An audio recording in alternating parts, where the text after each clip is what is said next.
आज का जो हमारा ये वीडियो है, इस वीडियो के अंदर आप प्रॉपर स्टार डेल्टा स्टार्टर की वायरिंग करना सीखोगे। दोस्तों इस वीडियो को देखने के बाद में मैं आपको गारंटी देता हूं आप आसानी से बिना किसी आदमी की मदद लेके स्टार डेल्टा स्टार्टर की वायरिंग को कर पाओगे। अभी दोस्तों हम बिना जरे देख रहे फटाफट से हमारे इस वीडियो को स्टार्ट कर लेते हैं। दोस्तों वीडियो की स्टार्टिंग में सबसे पहली चीज कि स्टार डेल्टा स्टार्टर बनाते समय हमें किन किन चीजों की जरूरत पड़ती है, तो आपको पता होना चाहिए कि कभी भी आप स्टार डेल्टा स्टार्टर की वायरिंग कर रहे हैं तो उस समय आपके पास में टोटल 3 कॉन्ट्रैक्टर होने चाहिए। यह जो हमारे पास में 3 कॉन्ट्रैक्टर होते हैं, इसमें से एक को हम स्टार कॉन्ट्रैक्टर, दूसरे को हम डेल्टा कॉन्ट्रैक्टर और तीसरे को हम हमारे मेन कॉन्ट्रैक्टर बोलते हैं। आखिरकार ये तीनों कॉन्ट्रैक्टर कैसे काम करते हैं इसको भी अभी हम आगे जानेंगे, लेकिन इससे पहले अभी हमें यह समझना चाहिए कि कॉन्ट्रैक्टर के अलावा हमें और किन किन चीजों की जरूरत पड़ती है। तो दोस्तों सिंपल सी बात है, हमारी मोटर को स्टार्ट करने के लिए सबसे पहले हमें एक स्टार्ट बटन तो चाहिए होगा, जिसकी मदद से हम मोटर को स्टार्ट करेंगे। तो आपको सबसे पहले एक स्टार्ट पुश बटन चाहिए, जिसके अंदर हमारे पीछे एनो टर्मिनल लगे रहते हैं, जो कि मोटर को ऑन करने के लिए काम आएगा। इसके अलावा आपको आपकी मोटर को बंद करने के लिए एक स्टॉप बटन भी चाहिए होगा, जिसके पीछे हमेशा एनसी टर्मिनल लगा होगा। कॉन्ट्रैक्टर और पुश बटन के बाद में दोस्तों नेक्स्ट हमें स्टार डेल्टा स्टार्टर में जो चीज की जरूरत पड़ती है वो होती है हमारी रिले, जिसे हम ओएलआर भी बोलते हैं, ओवरलोड रिले। ये जो ओवरलोड रिले होती है ये हमारी मोटर को प्रोटेक्ट करने का काम करती है। मतलब कि हमारी जो मोटर है वो अगर ज्यादा करंट लेती है तो ये हमारी ओवरलोड रिले हमारे इस स्टार्टर को बंद कर देती है और हमारी मोटर को सुरक्षा देती है। इसके बाद में दोस्तों नेक्स्ट आपको टाइमर की जरूरत पड़ेगी। तो हमारे पास में दो ये अलग अलग टाइप के टाइमर है, ये दोनों ही टाइमर की वर्किंग पूरी तरीके से सेम है। तो इसको भी अभी हम देखेंगे कि आखिरकार टाइमर को कैसे कनेक्ट किया जाता है। और अगर हम आखिरी इक्विपमेंट की बात करें जो कि स्टार डेल्टा स्टार्टर बनाने में काम आएगा, वो होता है हमारा एड ऑन ब्लॉक। तो दोस्तों सारे इक्विपमेंट को देख लेने के बाद में अब हम नेक्स्ट यह जान लेते हैं कि आखिरकार किस तरीके से हम किस इक्विपमेंट को जोड़ते हैं। मतलब कि आखिरकार स्टार डेल्टा स्टार्टर की वायरिंग किस तरीके से की जाती है उसे हम प्रैक्टिकली देख लेते हैं। दोस्तों स्टार डेल्टा स्टार्टर की वायरिंग करते समय हमारे पास में जो सबसे पहली और सबसे मुख्य चीज जो होती है जिस पर हमें काम करना होता है वो होता है हमारे पास में 3 कॉन्ट्रैक्टर। आखिरकार ये 3 कॉन्ट्रैक्टर क्या है, तो आपको सिंपल सी बात यह पता होनी चाहिए कि इसके अंदर हमारा जो एक कॉन्ट्रैक्टर होगा, जो हमारा ये पहला कॉन्ट्रैक्टर है, ये पहला कॉन्ट्रैक्टर हमारा मेन कॉन्ट्रैक्टर है। इसके बाद में जो सेकंड कॉन्ट्रैक्टर है ये हमारा स्टार कॉन्ट्रैक्टर है, और ये जो तीसरा कॉन्ट्रैक्टर है ये हमारा डेल्टा कॉन्ट्रैक्टर है। अभी के लिए अगर आप ये स्टार डेल्टा मेन ये तीनों नाम में कंफ्यूज हो रहे हो तो आप सिंपल सी बात ऐसे याद रखिए कि हमारा जो एक कॉन्ट्रैक्टर होगा ना, जो ये हमारा पहला कॉन्ट्रैक्टर जिसे हम मेन कॉन्ट्रैक्टर भी बोलते हैं, यह कॉन्ट्रैक्टर जैसे हम इस पुश बटन को दबाएंगे, मतलब हमारी मोटर को स्टार्ट करने के लिए जैसे हम इस पुश बटन को दबाते हैं, वैसे ही हमारा ये वाला पहला कॉन्ट्रैक्टर जो मेन कॉन्ट्रैक्टर है ये हमारा हैंड टू हैंड स्टार्ट हो जाना चाहिए। और ये तब तक चलता रहेगा जब तक हम हमारे इस स्टॉप बटन से हमारी मोटर को बंद नहीं करते। तो आपको पहली बात यह याद रखनी है कि हम जैसे ही बटन को दबाते हैं मोटर स्टार्ट करने के, हमारा मेन कॉन्ट्रैक्टर ऑन हो जाना चाहिए। तो दोस्तों पहला पार्ट तो ये होता है हमारा स्टार डेल्टा स्टार्टर के अंदर। इसके बाद में नेक्स्ट चीज क्या होती है, तो आपको ध्यान रखना है जब आप इस बटन को दबाते हो तब क्या होगा, हमारा मेन कॉन्ट्रैक्टर ऑन होगा, लेकिन इसके साथ साथ हमारा ये स्टार कॉन्ट्रैक्टर भी ऑन होना चाहिए। मतलब हमारा जो एक दूसरा कॉन्ट्रैक्टर है ये भी ऑन होना चाहिए। लेकिन यहां पर एक पॉइंट ये आता है कि हमारा जो दूसरा कॉन्ट्रैक्टर हमने स्टार्ट किया, जिसे हम स्टार कॉन्ट्रैक्टर भी बोलते हैं, ये स्टार कॉन्ट्रैक्टर हमारा सिर्फ कुछ समय के लिए ऑन रहना चाहिए। मतलब कि हमने इस पुश बटन को दबाया तो हमारा मेन कॉन्ट्रैक्टर तो स्टार्ट हो गया, जो कि हमारा कंटिन्यू चलता ही रहेगा जब तक हम हमारे इस स्टॉप बटन को नहीं दबाते। लेकिन इस मेन कॉन्ट्रैक्टर के साथ साथ हमारा एक और कॉन्ट्रैक्टर स्टार्ट होगा जो कि हमारा कुछ समय तक चलेगा। अगर हम एवरेज समय की बात करें तो हम 10 से 15 सेकंड के आसपास का टाइम लेते हैं। मतलब कि हमारा जो ये वाला कॉन्ट्रैक्टर है ये हमारा 10-15 सेकंड तक चलेगा। इसके बाद में हमारा जो ये टाइमर है, ये टाइमर क्या करेगा, इस कॉन्ट्रैक्टर को बंद करके हमारा जो स्टार कॉन्ट्रैक्टर है इस कॉन्ट्रैक्टर को बंद करके हमारा इस डेल्टा कॉन्ट्रैक्टर को ऑन कर देगा। अभी दोस्तों यहाँ पर हमारे पास में 2 तरीके के टाइमर है। यह दोनों टाइमर ही हमारी पूरी तरीके से सेम ही है, लेकिन इस दूसरे टाइमर के अंदर कुछ एक्स्ट्रा एडवांटेज भी है। इसके ऊपर भी हम आगे बात करेंगे, लेकिन अभी के लिए आपको सिर्फ इस बातों का ध्यान रखना है कि आखिरकार हमारा स्टार डेल्टा स्टार्टर का फंक्शन कैसे काम करता है, जो कि काफी ज्यादा सिंपल है। हम स्टार्ट बटन को दबाएंगे, हमारा मेन कॉन्ट्रैक्टर और साथ साथ दूसरा जो स्टार कॉन्ट्रैक्टर दोनों ऑन होंगे, और इसके बाद में जो भी हमने इस टाइमर के अंदर टाइम सेट किया है उस टाइम के बाद में हमारा ये दूसरा स्टार कॉन्ट्रैक्टर बंद होके हमारा डेल्टा कॉन्ट्रैक्टर ऑन हो जाएगा। अब आखिरकार ये पूरा प्रोसेस जो हमने देखा, इसकी वायरिंग कैसे की जाती है इसे हम स्टेप बाय स्टेप देख लेते हैं। अब दोस्तों जब भी आप स्टार डेल्टा स्टार्टर की वायरिंग करते हैं तो जो भी आपके पास में 3 कॉन्ट्रैक्टर है, इसके अंदर आपको सबसे पहली चीज ये देखनी कि आखिरकार इसमें मेन कॉन्ट्रैक्टर कौन सा है। और जो भी हमारा मेन कॉन्ट्रैक्टर है उस मेन कॉन्ट्रैक्टर के अंदर आपको ऐसे एक लाके OLR मतलब ओवरलोड रिले को लगा देना है। ये जो OLR होती है ये अलग अलग टाइप की और डिजाइन में भी होती है, लेकिन अभी हम स्नाइडर कंपनी की ये OLR को यूज कर रहे हैं, ओवरलोड रिले को यूज करते हैं। तो अभी सबसे पहली चीज मैं क्या करूंगा, हमारा जो मेन कॉन्ट्रैक्टर है इसके अंदर हमारी इस OLR को लगा दूंगा। तो अगर ये OLR आपके पहले से ही लगी हुई है तो इससे आपको एक बेनिफिट यह भी हो जाता है, आपको डायरेक्ट पता चल जाता है कि आखिरकार हमारा मेन कॉन्ट्रैक्टर कौन सा है। तो अभी के केस में अगर आपके सामने ऐसे डायरेक्ट OLR लगी हुई है तो आपको डायरेक्ट क्लियर हो जाना चाहिए कि हमारा जो ये वाला कॉन्ट्रैक्टर है ये हमारा मेन कॉन्ट्रैक्टर है। अब दोस्तों वायरिंग के अंदर सबसे पहली चीज आपको क्या करनी है, आपको देखना है कि आपके पास में जो भी कॉन्ट्रैक्टर है, जो भी सिस्टम है, ये हमारा 220 वोल्टेज का है, 415 वोल्टेज का है। हमारे इस एग्जांपल के अंदर आप देखेंगे कि हमारे जो कॉन्ट्रैक्टर है इन सभी कॉन्ट्रैक्टर के पीछे यहाँ पर A1 A2 जो लिखा हुआ है यहाँ पे लिखा हुआ है 220 वोल्टेज, मतलब कि हमें इन सभी कॉन्ट्रैक्टर को फेस और न्यूट्रल देना है। इसके अलावा अगर हम हमारे इन टाइमर की बात करें तो ये टाइमर भी हमारे 220 वोल्टेज पे ही ऑपरेट होते हैं। तो इसलिए अभी हम जो वायरिंग उपयोग में लेंगे वो हमारा एक फेस और एक न्यूट्रल वायर को उपयोग में लेंगे। अगर आपके पास में सारे सिस्टम 415 वोल्टेज पे तो उस केस में आप दो फेस की वायरिंग उपयोग में लेंगे। अभी के केस में हम एक फेस और एक न्यूट्रल लेंगे। तो वायरिंग के अंदर सबसे पहली चीज आपको क्या करनी है, जो भी आपके पास में फेस आ रहा है वो हमारा फ्यूज से आ सकता है, हमारा MCB से आ सकता है, हमारा जो भी ये फेस आ रहा है इस फेस वायर को आपको सबसे पहले हमारी जो रिले है ना, इस रिले के अंदर आप देखेंगे हमारा यहाँ पर एक NC टर्मिनल लिखा होता है। तो आपको इस रिले में भी यहाँ पे दिख रहा होगा, यहाँ पे लिखा हुआ है NC और इस वाले कॉन्टैक्ट के आगे लिखा हुआ है NO। तो अभी हमको क्या करना है, हमारा जो भी ये फेस वायर है इस फेस वायर को हमारी इस रिले के एक NC टर्मिनल में लाके जोड़ देना है। इसके बाद में दोस्तों नेक्स्ट आपको क्या करना है, हमारा जो दूसरा NC टर्मिनल है इस रिले का, आपको एक वायर यहाँ से लेना है और इस वायर के आउटपुट को हमारे एक स्टॉप बटन के टर्मिनल में जोड़ देना है, जो कि हमारा NC टर्मिनल होता है। स्टॉप बटन को जोड़ लेने के बाद में नेक्स्ट हमारा स्टार्ट बटन आ जाता है। तो हमें क्या करना है, हमने जो स्टॉप बटन के NC टर्मिनल में फेस दिया था रिले के थ्रू, उस टर्मिनल के आउटपुट से हमें हमारे फेस वायर को लेना है और इस फेस वायर को हम हमारा जो स्टार्ट बटन है इस स्टार्ट बटन के टर्मिनल में ले जाके जोड़ देंगे। अब दोस्तों नेक्स्ट हमें क्या करना है, तो हमें पता है कि हम क्या करना चाहते हैं। जब भी हम हमारे इस स्टार्ट बटन को दबाएं तो हमारा सबसे पहले मेन कॉन्टैक्टर ऑन हो जाना चाहिए। तो अब हम क्या करेंगे, इस स्टार्ट बटन के आउटपुट से हमारा जो फेस यहाँ पे आ रहा था, इस फेस को इस स्टार्ट बटन के आउटपुट से ले जाके हमारे इस कॉन्टैक्टर के A1 टर्मिनल में जोड़ देंगे। तो अभी मैंने यहाँ पे एक वायर ले लिया है, इस वायर की मदद से हम हमारे स्टार्ट बटन के आउटपुट को हमारे मेन कॉन्टैक्टर के A1 टर्मिनल से जोड़ देंगे। या आपको यहाँ पर इस कॉन्टैक्ट में दिख रहा होगा A1 टर्मिनल। तो मैं क्या करूंगा, इस स्टार्ट बटन का जो आउटपुट फेस मिला है उसे मैं हमारे इस A1 टर्मिनल से जोड़ दूंगा। तो दोस्तों इतना करते ही हमारी लगभग मेन कॉन्टैक्टर की वायरिंग हो चुकी है, लेकिन अभी हमारे मेन कॉन्टैक्टर ऑन नहीं होगा। हम स्टार्ट बटन दबाएंगे ये ऑन नहीं होगा, क्योंकि अभी तक हमने हमारे इस मेन कॉन्टैक्टर को न्यूट्रल नहीं दिया है। यहाँ पर हमारे इस कॉन्टैक्टर पे लिखा है इसके A1 A2 पे हमें 220 वोल्टेज देना है। तो अभी हमने सिर्फ फेस दिया है, अभी हमें A2 पे न्यूट्रल भी जोड़ना है। तो अभी हम क्या करते हैं, हमारा जो न्यूट्रल है इस न्यूट्रल को हमारे A2 टर्मिनल से जोड़ देते हैं। तो दोस्तों हमने हमारे इस ब्लैक वायर की मदद से इस कॉन्टैक्टर को न्यूट्रल भी दे दिया है। अब हम नेक्स्ट क्या करते हैं, हमारा जो फेस वायर और न्यूट्रल वायर है इसके अंदर हम सप्लाई को ऑन कर देते हैं। तो अभी मैंने हमारी सप्लाई को ऑन कर दिया है। तो आप देख सकते हैं कि हमारे जो रिले के अंदर हमने फेस वायर दे रखा है, जो रिले का NC है इसके अंदर फेस वायर दे रखा है। यहाँ पे हमारा टेस्टर ग्लो होना चाहिए, क्योंकि यहाँ पे फेस आना चाहिए। तो यहाँ पर फेस आ रहा है। तो अब हम हमारे अभी तक की जो भी हमने वायरिंग करी इसको चेक कर लेते हैं। अभी तक की वायरिंग के अंदर हमने सिंपल सी चीज यही करी है कि हमने हमारे स्टार्ट और स्टॉप का बटन दबा दिया है, जिसकी मदद से हमारे मेन कॉन्टैक्टर बंद और चालू होएगा।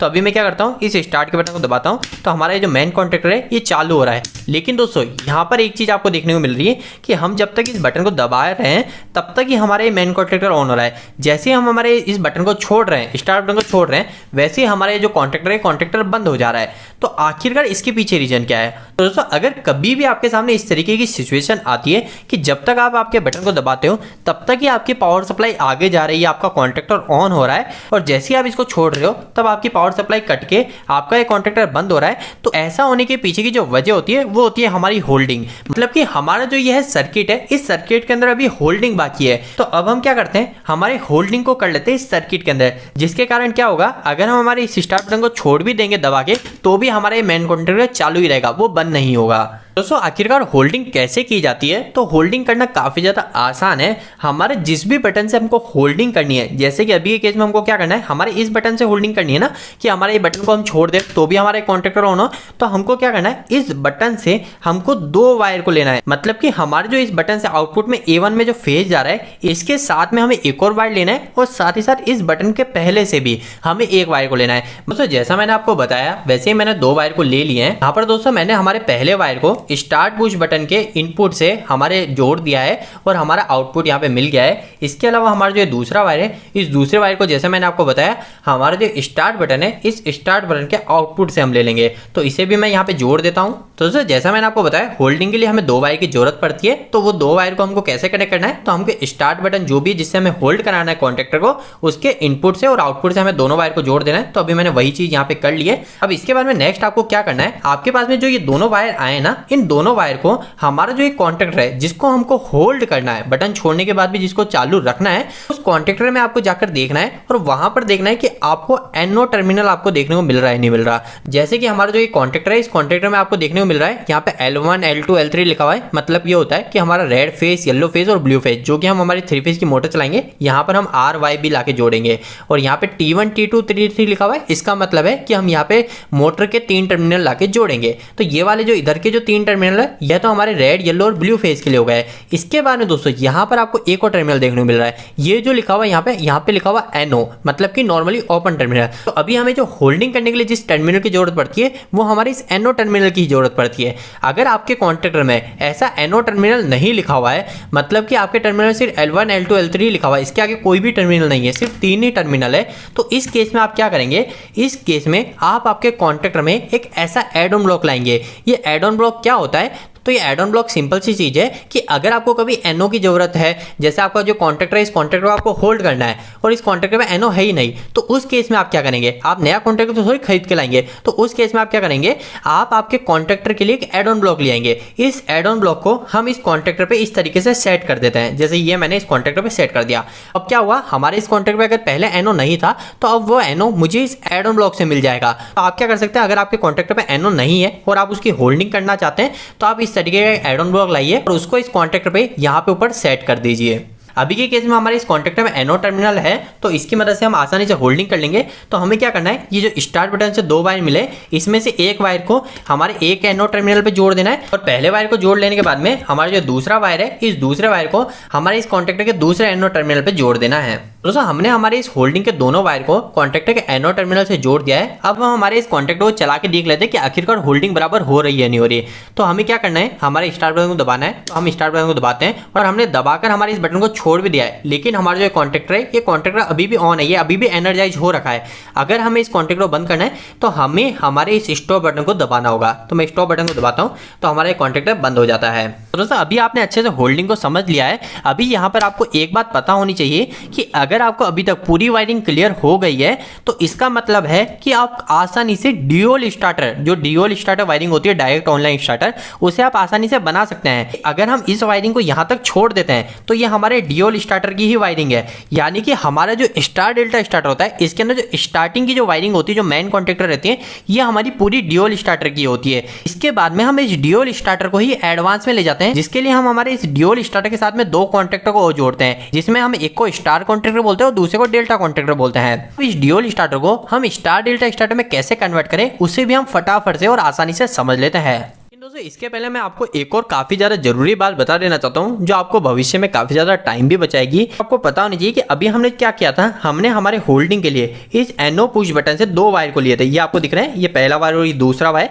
इन दोनों वायर को हमने NO टर्मिनल में लाके जोड़ा। इसकी मदद से हमने हमारे इस कॉन्ट्रैक्ट की होल्डिंग कर ली। लेकिन दोस्तों प्रैक्टिकल इंडस्ट्री के अंदर आप सिर्फ एक वायर को लाके भी आपकी होल्डिंग को कर सकते हैं। आखिरकार आप ऐसा कैसे करेंगे, तो काफी ज्यादा सिंपल सा है। आपको यहाँ पे दिख रहा है, हमने एक वायर तो इसके स्टार्ट बटन के पहले से लिया, तो ये आपको इंडस्ट्री में भी लाना पड़ेगा। लेकिन हमारा जो दूसरा वायर है, जो हमने इस स्टार्ट बटन के आउटपुट से निकाला था, इस वायर को हमने जो लाए थे ना, इसको हमको लाने की जरूरत नहीं पड़ती। कि आप देख सकते हो कि हम ऑलरेडी एक वायर को ले जाके हमारे इस कॉन्ट्रैक्टर में जोड़ रहे हैं। हम हमारे काम को आसान करने के लिए क्या कर सकते हैं, हमारा जो ये वायर है, इस वायर को हम इतना दूर से ना लाएं। हमारा जो स्टार्ट बटन है, इस स्टार्ट बटन सिर्फ एक ही वायर को लाएं, जो कि हम हमारे A1 टर्मिनल में जोड़ देंगे।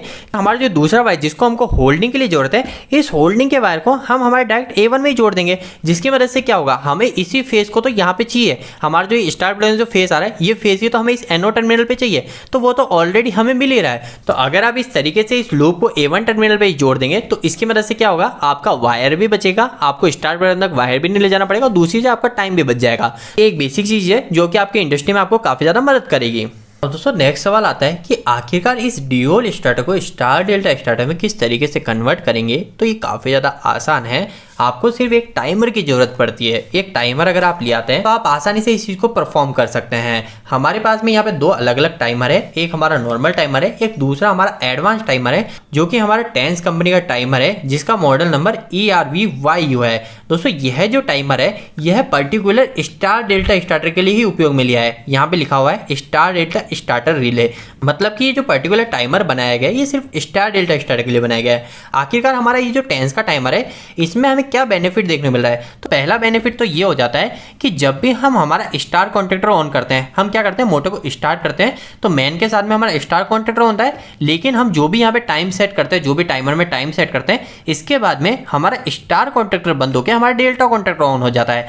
तो जब हमारी ये कन्वर्जेशन की सिचुएशन होती है, मतलब कि स्टार कॉन्ट्रैक्टर बंद होकर डेल्टा कॉन्ट्रैक्टर ऑन होता है, तो उस समय कई बार क्या होता है हमारा ये कॉन्ट्रैक्टर फंसा हुआ रह जाता है, मतलब कि हमारा स्टार कॉन्ट्रैक्टर पूरी तरीके से ओपन नहीं हुआ, उसके पहले हमारा डेल्टा कॉन्ट्रैक्टर ऑन हो गया। तो उस वजह से हमें कई बार इस बात का डर रहता है कहीं कोई शॉर्ट सर्किट ना हो जाए। तो इसी चीज से बचने के लिए हमारा जो टेंस कंपनी का टाइमर है, इस टाइमर के अंदर हमें दो टाइम रेंज देखने को मिलती है। पहली जो टाइम रेंज है वो हमारी नॉर्मल टाइम रेंज है जो आपको इस टाइमर में भी देखने को मिलती है, जिसकी मदद से हम स्टार से डेल्टा कितने समय में हमारा चेंज होना चाहिए वो हम यहाँ से सेट कर सकते हैं। अगर हम 15 सेकंड कर देंगे तो हमारा 15 सेकंड तक स्टार कॉन्ट्रैक्ट चलेगा, उसके बाद में 15 सेकंड के बाद में स्टार बंद होकर डेल्टा ऑन हो जाएगा। लेकिन दोस्तों यहाँ पर जो दूसरा टाइमर है, इस टाइमर का काम ये है कि हमारा जो स्टार कॉन्ट्रैक्टर है वो स्टार कॉन्ट्रैक्टर बंद होगा उसके कितने सेकंड के बाद में हमारा डेल्टा कॉन्ट्रैक्टर ऑन होना चाहिए, मतलब कि हैंड टू हैंड, जैसे स्टार बंद हुआ hand to hand delta on नहीं होगा। आप यहाँ पे जो टाइमर डालोगे ना, यहाँ पर जो टाइम रेंज डालोगे इस दूसरे टाइमर से, उतनी देर के बाद में हमारा डेल्टा कॉन्ट्रैक्टर ऑन होगा। उदाहरण के तौर पे अगर हमने यहाँ पर इसे 250 मिली सेकंड पे सेट कर दिया, यहाँ पर जो रेंज है वो है 10 मिली सेकंड से 500 मिली सेकंड, अगर हमने यहाँ पे इसे 250 मिली सेकंड सेट कर दिया तो उस केस में क्या होगा, जब भी हमारे इस टाइमर के ऊपर वाली टाइम रेंज सेट हो जाएगी, मतलब हमने 15 सेकंड किया तो 15 सेकंड हमारा स्टार कॉन्ट्रैक्ट चलेगा, 15 सेकंड बाद हमारा स्टार कॉन्ट्रैक्टर तो बंद हो जाएगा। उसके बाद में हमारा जो टाइमर है ये टाइमर एक और टाइम को सेंस करेगा, मतलब कि 250 मिली सेकंड का वेट करेगा, और 250 मिली सेकंड पूरे होने के बाद में हमारा यह टाइमर डेल्टा कॉन्ट्रैक्टर ऑन करा देगा। तो ये हमारा एक एक्स्ट्रा बेनिफिट हमारे टेंस के टाइमर से हमें मिलता है। इसके अलावा और भी कुछ बेनिफिट है, जैसे कि यहाँ पे हमें इंडिकेशन लैंप देखने को मिल रहा है। अगर हमारा टाइमर ऑन है तो यहाँ पर आपको ऑन शो करेगा। इसके अलावा हमारा टाइमर जो है वो स्टार में सप्लाई दे रहा है, डेल्टा में दे रहा है, वो आपको यहाँ पे शो हो जाएगा। हमें ये इसके बेनिफिट देखने को मिल जाते हैं। अभी हम क्या करते हैं, हम इस टाइमर को प्रैक्टिकली इंस्टॉल करके देख लेते हैं आखिरकार हम हमारे स्टार डेल्टा स्टार्टर में टाइमर को कैसे लगाते हैं। इसके लिए आपको वापस से कुछ वायर की आवश्यकता होगी। आपको सबसे पहली चीज क्या करनी है, आपको करना है दोस्तों हमारा जो स्टार्ट बटन है जिसको दबाते ही हमारा क्या हो रहा था, हमारा मेन कॉन्ट्रैक्टर ऑन हो रहा था। इसी के साथ में हम क्या करेंगे, इसी स्टार्ट बटन के आउटपुट से, जो हमारा आउटपुट है, इस आउटपुट से हम हमारे इस टाइमर को भी ऑन करा देंगे, जिसकी मदद से हमारी गिनती शुरू हो जाएगी। तो हम क्या करते हैं, हमारे इस वायर की मदद से जो हमारा स्टार्ट बटन है, इस स्टार्ट बटन से एक वायर को ले लेते हैं और उस वायर को ले जाके हमारे इस टाइमर के A1 टर्मिनल से जोड़ देते हैं। दोस्तों इस वायर को जोड़ लेने के बाद में अब जैसे ही हम हमारे इस बटन को दबाएंगे हमारा मेन कॉन्ट्रैक्ट के साथ साथ हमारा टाइमर भी ऑन हो जाएगा। लेकिन अभी हमारा टाइमर ऑन नहीं होगा। क्यों नहीं होगा, क्योंकि अभी हमने हमारे इस टाइमर को सिर्फ फेस सप्लाई दी है। तो हम क्या करते हैं, हमारे इस टाइमर को भी न्यूट्रल दे देते हैं। इसके साथ साथ हम क्या करते हैं, हमारे जो बाकी दो कॉन्ट्रैक्टर है जिसे हम आगे जोड़ेंगे, एक स्टार कॉन्ट्रैक्टर और एक डेल्टा कॉन्ट्रैक्टर, इन दोनों के अंदर भी हम न्यूट्रल देते हैं, क्योंकि आगे जाके भी हमें न्यूट्रल देना पड़ेगा। तो सबसे पहले अभी हम एक न्यूट्रल लाते हैं और उस न्यूट्रल को हमारे टाइमर, हमारा स्टार कॉन्ट्रैक्टर और डेल्टा कॉन्ट्रैक्टर, इन तीनों को लाके दे देते हैं। न्यूट्रल की वायरिंग को पूरा करने के लिए हम दो वायर को लेके आए हैं। एक से हम हमारे टाइमर को न्यूट्रल देंगे और दूसरे हम हमारे कॉन्ट्रैक्टर को न्यूट्रल देंगे। अभी के लिए हमारे पास में जो न्यूट्रल सप्लाई है वो न्यूट्रल सप्लाई हमारे इस मेन कॉन्ट्रैक्टर के A2 टर्मिनल पे आ रही है। हमने यहाँ पे इसे फेस और न्यूट्रल दे रखा है, तो न्यूट्रल हमारे यहाँ पे आ रही है। तो हम क्या करेंगे, यहीं से एक लूप ले लेंगे न्यूट्रल का और उसे हम हमारे इस टाइमर और कॉन्ट्रैक्टर पे भी दे देंगे। तो दोस्तों हमने न्यूट्रल की पूरी वायरिंग को कर लिया है, हमने सभी जगह न्यूट्रल को जोड़ दिया है। अब इसके बाद में हमें हमारे इस टाइमर की मदद से इन दोनों कॉन्ट्रैक्टर को ऑन कराना है सीक्वेंस वाइज, मतलब पहले स्टार को ऑन कराना है, फिर हमने जो टाइमिंग सेट करी उसके बाद में स्टार बंद करके डेल्टा को ऑन कराना है। तो दोस्तों अब आपको कुछ चीज़ें पता होनी चाहिए। सबसे पहली चीज़ आपको ये पता होनी चाहिए कि जब भी हम हमारे टाइमर की वायरिंग करते हैं, जैसे कि अभी हमने इसमें किया था A1 A2 में हमने फेज जोड़ा, A2 में हमने न्यूट्रल जोड़ा, इसके अलावा हम सभी टाइमर के अंदर एक और लूप होल लगाते हैं। आखिरकार ये लूप कहाँ लगता है, तो जैसे हमारे टाइमर है, इस टाइमर के अंदर जो ये NONC टर्मिनल होते हैं, जो हमारे ये 15, 16 जो आपको इस दूसरे टाइमर में देखने को मिलते हैं, तो यह जो नंबर होते हैं, इस नंबर की मदद से हम क्या करते हैं, हमारे इस कॉन्ट्रैक्टर को सप्लाई देते हैं। तो ये जो हम हमारे कॉन्ट्रैक्टर को सप्लाई देंगे, जो हमारा आउटपुट में जो सप्लाई निकलेगी, उसको हम क्या करते हैं, हमारा जो टाइमर है, इस टाइमर के अंदर हमारा इनपुट में फेस आ रहा है ना, इस फेस को हम हमारे इस टाइमर के कॉमन टर्मिनल जोड़ देंगे। अभी हमारा जो नॉर्मल जो बेसिक टाइमर होता है, इसके अंदर आप देखोगे यहाँ पर ऊपर यहाँ पे बना हुआ है, ये जो 15 नंबर होता है, ये 15 कॉमन होता है और 25 कॉमन होता है। जो 5 लिखा होता है ना, जिसके पीछे 5 लिखा हुआ है, चाहे 15 है, 25, अगर 35 भी होगा या 45 भी होगा, तो सबके पीछे 5 लिखा हुआ है, तो 5 जो होता है 5 कॉमन होता है। तो हमें क्या करना होता है, हमें इस तरीके से एक लूप लेना होता है। इस लूप को हम क्या करते हैं, हमारा जो A1 टर्मिनल है, इस A1 टर्मिनल पे ऑलरेडी हमारा फेस आ रहा है, तो यहाँ पर हमारे इस लूप के एक वायर को लगा देते हैं। इसके बाद में हमारा जो ये फेस है, इस फेस को हमारे कॉमन पे जोड़ देते हैं, जो कि हमारे दूसरे टाइमर के अंदर 5 नंबर से रहता है, जैसे 15 या 25। तो यहाँ पर आपको इस टाइमर में 15 देखने को मिल रहा है, 25 देखने को मिल रहा है, तो यहाँ पर लाके इस लूप को जोड़ देंगे। लेकिन हमारे इस टेंस के टाइमर के अंदर क्या है, यहाँ पे कॉमन किस तरीके से शो कर रहा है, यहाँ पे L से शो कर रखा है, मतलब कि यहाँ पर हमें फेस लाकर लाइन लाके जोड़नी है। तो अभी हमने जो यहाँ से डायरेक्ट लूप ले लिया है आसानी से फेस वायर लेने के लिए, तो हम इस वायर को ले जाके हमारे इस L में जोड़ देंगे, मतलब कि हमारे इस कॉमन में जोड़ देंगे। तो अब हमने हमारे टाइमर की कॉमन की वायरिंग पूरी कर ली है। अब इसके बाद में हमें क्या चाहिए, हमें 2 वायर की और आवश्यकता पड़ेगी।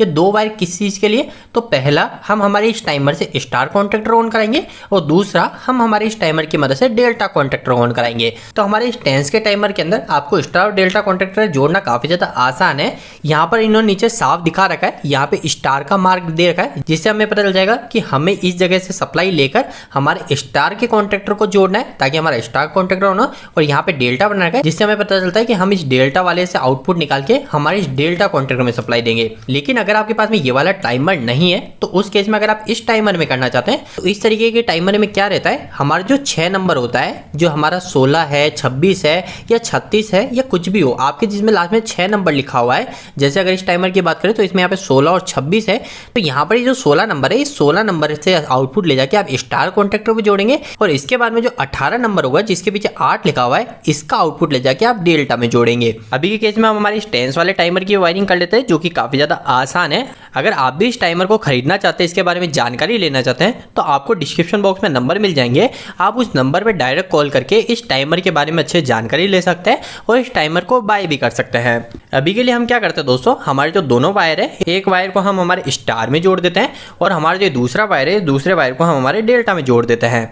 तो अब हमें हमारे इस टाइमर के आउटपुट से दोनों वायर मिल चुके हैं, एक स्टार में जोड़ना है और एक डेल्टा में जोड़ने के लिए, जिसमें हमारे स्टार वाले आउटपुट को स्टार कॉन्ट्रैक्ट में जोड़ना है और डेल्टा वाले को डेल्टा में जोड़ना है। लेकिन दोस्तों, जब भी हम यहाँ पे स्टार और डेल्टा की वायरिंग करते हैं, तो इस समय हम एक और चीज का ध्यान रखते हैं, जिसे हम इंटरलॉकिंग बोलते हैं। अगर अभी आप इस स्टार वाले वायर को डायरेक्ट भी स्टार में जोड़ देंगे, तो भी कोई प्रॉब्लम नहीं आएगी, आपका स्टार्टर पूरी तरीके से वर्क करेगा। लेकिन दोस्तों, हम फिर भी क्या करते हैं, हमारे इंटरलॉकिंग को लगाते हैं। आखिरकार ये इंटरलॉकिंग क्या फायदा पहुंचाती है, तो इसके ऊपर मैंने एक डेडिकेटेड वीडियो बना रखा है, वो वीडियो आपको इसी वीडियो के एंड में मिल जाएगा। आप वो वीडियो को देखिए, आपको इंटरलॉकिंग अच्छे से समझ में आ जाएगा कि आखिर इंटरलॉकिंग क्यों करते हैं और कैसे करते हैं। लेकिन अभी के केस में हम डायरेक्ट बात करें, तो आपको क्या करना पड़ेगा, आपको आपके जो कॉन्ट्रैक्टर है, इस कॉन्ट्रैक्टर पे एक NC टर्मिनल की जरूरत पड़ेगी। अभी हमारे जो कॉन्ट्रैक्टर है, इन दोनों ही कॉन्ट्रैक्टर पे किसी पे भी NC टर्मिनल नहीं है, इस पे भी यहाँ पे NO एक एक्स्ट्रा टर्मिनल है और दूसरे वाले कॉन्ट्रैक्टर पे सिर्फ एक NO ही एक्स्ट्रा है। अभी हमारे पास में NC नहीं है। तो मैंने आपको क्या बोला था, अगर आपको कभी भी NO या NC की जरूरत पड़ेगी, तो आप क्या कर सकते हैं, इस तरीके का एक एड ऑन ब्लॉक ला सकते हैं। तो यह जो एड ऑन ब्लॉक है, इस एड ऑन ब्लॉक में यहाँ पे मेरे पास में एक एक्स्ट्रा NO मिल जाएगा और एक NC मिल जाएगा। अभी मेरे को सिर्फ NC चाहिए, तो मैं सिर्फ एक NC को उपयोग में ले लूंगा।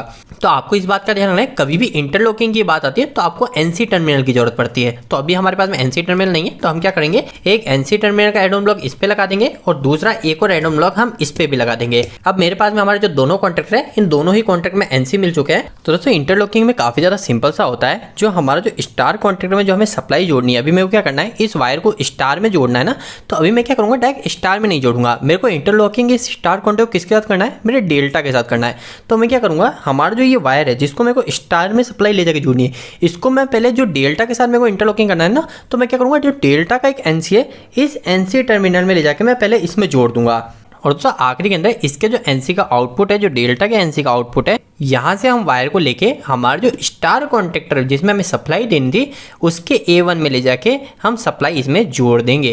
और ऐसा करते ही हमारा जो स्टार कॉन्टेक्टर की इंटरलॉकिंग है वो हो चुकी है। लेकिन अब हम क्या करेंगे, हमारा जो ये डेल्टा कॉन्टेक्टर है इस डेल्टा कॉन्टेक्टर की भी वायरिंग कर लेंगे। तो डेल्टा कॉन्टेक्टर की वायरिंग के लिए हमें क्या करना है, हमारा इस कॉन्टेक्टर के अंदर तो हमारा सिंपल है, हमारे यहाँ पे डेल्टा का मार्क है तो हमें इससे आउटपुट मिल जाएगा और इस आउटपुट को हमें डेल्टा में ले जाके जोड़ना है। लेकिन अगर आपके पास में इस तरीके का टाइमर है तो इस तरीके के टाइमर में आपको जो 18 नंबर जो देखने को मिल रहा है जिसके पीछे 8 लिखा हुआ है, चाहे 18 हो चाहे 28 हो, जिसके पीछे 8 लिखा हुआ है उससे आपको वायर को लेना है। जैसे कि इस टाइमर में यहाँ पे 18 लिखा हुआ है तो इससे आपको आउटपुट लेना है और इस आउटपुट को ले जाके आपको डेल्टा कॉन्टेक्टर में जोड़ देना है। तो अभी के लिए हम क्या करते हैं, हमारे स्टेंस वाले टाइमर का जो डेल्टा है इस डेल्टा को ले जाके जोड़ देते हैं।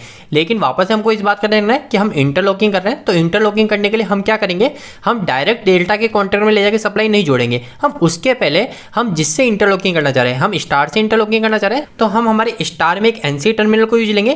तो यहाँ पर इसके लिए हमने ऑलरेडी एड ऑन ब्लॉक लगाया है। तो सबसे पहले हमारे इस फेस वायर को इस एनसी टर्मिनल में जोड़ देंगे। इसके बाद में हम हमारे एक और वायर का उपयोग लेंगे जिसकी मदद से हम क्या करेंगे, हम हमारे इस एनसी से सप्लाई को लेके हमारे जो डेल्टा कॉन्टेक्टर है इस डेल्टा कॉन्टेक्टर में ले जाके सप्लाई को जोड़ देंगे। और दोस्तों इतना करते ही हमारे स्टार डेल्टा स्टार्टर की पूरी वायरिंग कंप्लीट हो चुकी है। अब हम इसको एक बार प्रैक्टिकली टेस्ट कर लेते हैं। तो इसके लिए हम क्या करते हैं, हमारे स्टार बटन को दबाते हैं। स्टार बटन दबाते ही आप देखेंगे कि हमारा मेन कॉन्टेक्टर भी ऑन हो गया और साथ ही साथ हमारा स्टार कॉन्टेक्टर भी ऑन हो गया और यहाँ पे हमारे टाइमिंग भी चालू हो गई। और जैसे हमारी ये टाइमिंग पूरी हो गई तो क्या हुआ, हमारा स्टार कॉन्टेक्ट बंद हो गया और हमारा डेल्टा कॉन्टेक्टर ऑन हो गया। अभी हम इसी चीज़ को वापस से कर लेते हैं, हमारे स्टॉप बटन को दबा के वापस से इसको बंद करते हैं।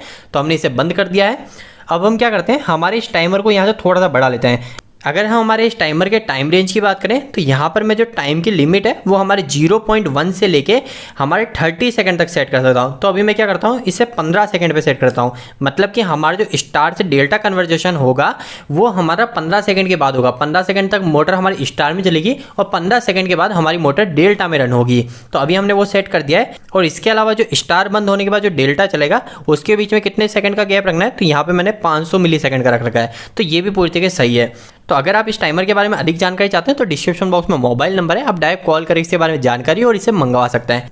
अभी हम एक बार वापस से हमारे स्टार्टर को ऑन करते हैं। तो ऑन करते ही हमारा मेन कॉन्टेक्टर हो गया, हमारा टाइमर भी ऑन हो गया। टाइमर ऑन होते ही टाइमर ने हमारे स्टार कॉन्टेक्टर ऑन कर दिया और यहाँ पे 15 सेकंड गिनती चलने लग गई। अब 15 सेकंड जैसे ही पूरे हो जाएंगे उसके बाद में क्या होगा, हमारा स्टार बंद हो जाएगा। तो 15 सेकंड जैसे ही होते हैं हमारा स्टार बंद हो जाएगा। ये स्टार हमारा बंद हो गया। अब 15 सेकंड के बाद में हमारा 500 मिली सेकंड का गैप रहा और 500 मिली सेकंड जैसे पूरे हुए उसके बाद में हमारा स्टार बंद हो गया, हमारा डेल्टा चालू हो गया। अब हमारी जो मोटर है वो मोटर कंटिन्यू ऐसे ही चलती रहेगी, हमारा मेन भी ऑन रहेगा और हमारी मोटर डेल्टा में चलती रहेगी। और यह मोटर और ये स्टार्टर हमारा तब तक चलता रहेगा जब तक या तो हम हमारे यहाँ से स्टॉप बटन नहीं दबाते। इसके अलावा अगर हमारी मोटर कभी ज्यादा करंट लेती है तो उस केस में हमारी जो रिले है वो रिले हमारे इस स्टार्टर को बंद कर देगी, वो कुछ इस तरीके से बंद कर देगी। तो दोस्तों उम्मीद है कि आज के इस वीडियो के माध्यम से आपको प्रैक्टिकली अच्छे समझ में आया होगा कि आखिर स्टार डेल्टा स्टार्टर किस तरीके से बनाया जाता है। अगर आप स्टार डेल्टा स्टार्टर की पावर वायरिंग को भी समझना चाहते हो तो इसके ऊपर ऑलरेडी एक डेडिकेटेड वीडियो बना हुआ है, उसका लिंक आपको वीडियो के एंड स्क्रीन में दिख रहा होगा,